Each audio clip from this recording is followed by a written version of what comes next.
Andersen's Fairy Tales by Hans Christian Andersen. The Happy Family. Really, the largest green leaf in this country is a dock leaf. If one holds it before one, it is like a whole apron, and if one holds it over one's head in rainy weather, it is almost as good as an umbrella, for it is so immensely large. The burdock never grows alone, but where there grows one, there always grow several. It is a great delight, and all this delightfulness is snails' food. The great white snails, which persons of quality in former times made fricassees of, ate and said, "Hum, hum, how delicious!" for they thought it tasted so delicate, lived on dock leaves, and therefore burdock seeds were sown. Now there was an old manor house, where they no longer ate snails. They were quite extinct. But the burdocks were not extinct. They grew and grew, all over the walks and all the beds. They could not get the mastery over them. It was a whole forest of burdocks. Here and there stood an apple and a plum tree, or else one never would have thought that it was a garden. All was burdocks, and there lived the two last venerable old snails.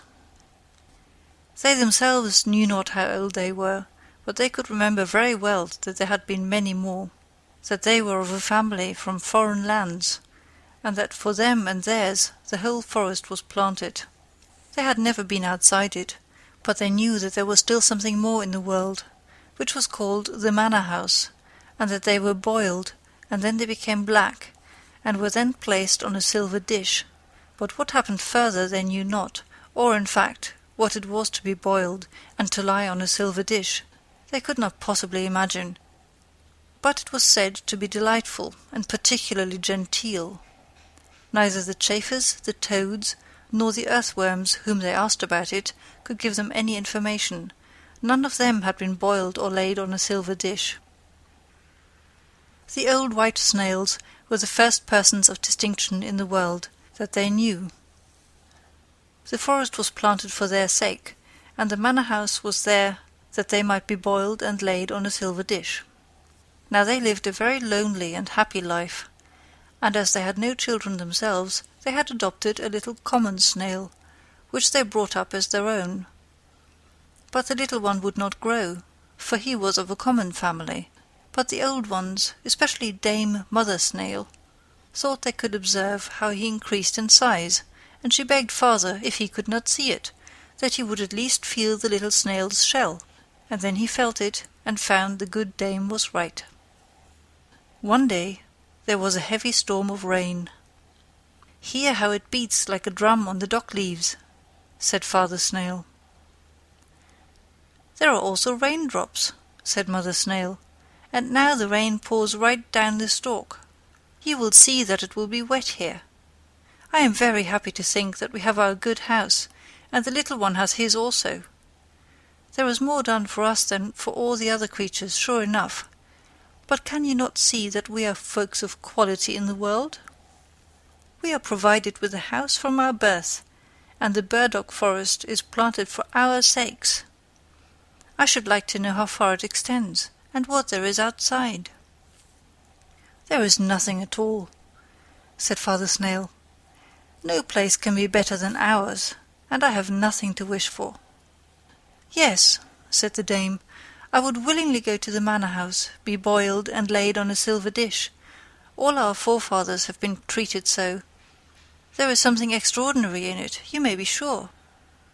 "The manor house has most likely fallen to ruin," said Father Snail. "All the burdocks have grown up over it, so that they cannot come out. There need not, however, be any haste about that. But you are always in such a tremendous hurry, and the little one is beginning to be the same. Has he not been creeping up that stalk these 3 days? It gives me a headache when I look up to him."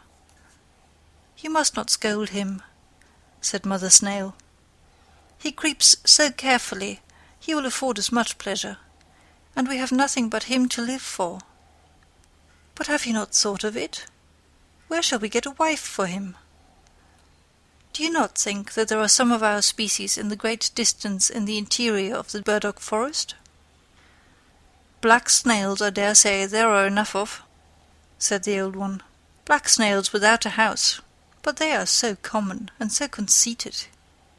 But we might have the ants a commission to look out for us.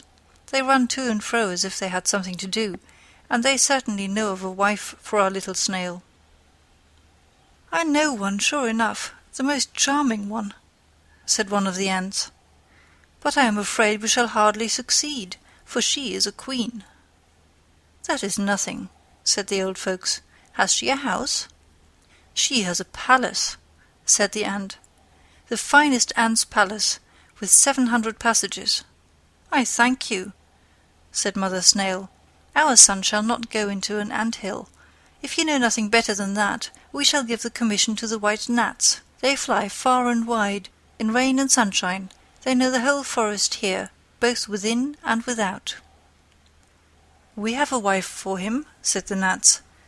"At 100 human paces from here there sits a little snail in her house, on a gooseberry bush.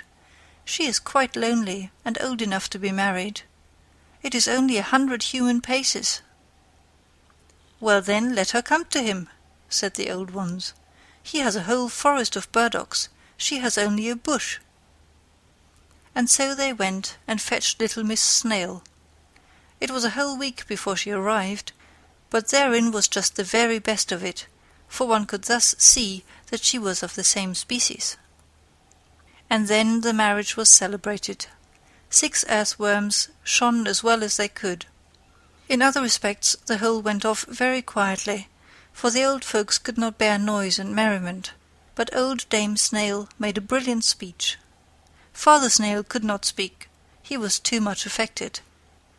And so they gave them, as a dowry and inheritance, the whole forest of burdocks, and said, what they had always said, that it was the best in the world, and if they lived honestly and decently, and increased and multiplied, they and their children would once in the course of time come to the manor house, be boiled black, and laid on silver dishes. After this speech was made, the old ones crept into their shells, and never more came out. They slept. The young couple governed in the forest, and had a numerous progeny. But they were never boiled, and never came on the silver dishes. So from this they concluded that the manor house had fallen to ruins, and that all the men in the world were extinct, and as no one contradicted them, so of course it was so. And the rain beat on the dock leaves to make drum music for their sake, and the sun shone in order to give the burdock forest a colour for their sakes, and they were very happy, and the whole family was happy, for they indeed were so. End of The Happy Family.